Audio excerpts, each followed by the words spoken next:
या संदर्भात आपण आणखी बोलूयात। राष्ट्रवादी शरद पवार पक्षाचे प्रवक्ते महबूब शेख सुद्धा आपल्या सोबत आहेत। महबूब जी, हा जो प्रकार पंढरपुरात बघायला मिळाला, रोहित पवारांच्या आंदोलनानंतर आंदोलनाच्या जागेची शुद्धी करण्यात आली गोमूत्र शिंपडून, काय प्रतिक्रिया?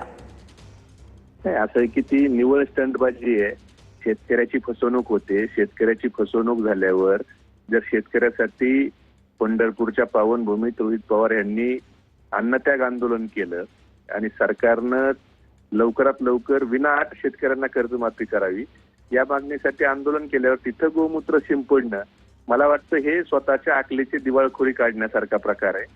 सरकार तुमचे, सरकार शेतकऱ्याची थट्टा करते। खरं तर ह्यांनी सरकारवर गोमूत्र शिंपडायला पाहिजे की सरकार हे शेतकऱ्यांची फसवणूक करते, थट्टा करते।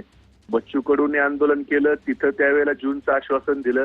काय झालं? जून आता संपत आलाय, 16 जून आहे आज, अजून शेतकऱ्याच्या कर्जमाफीचं काही नाही, फक्त बच्चू कडूनला आमदारकी दिली। आणि आता रोहित पवारांनी तोच विषय घेऊन आंदोलन केल्याच्या नंतर हे स्टंटबाजी करणं, मला वाटतं हे त्यांच्या आकलेचं त्या ठिकाणी दिवाळखोरीचं प्रदर्शन आहे। महबूब जी, धन्यवाद, तुम्ही TV9 मराठीशी बोललात त्याबद्दल।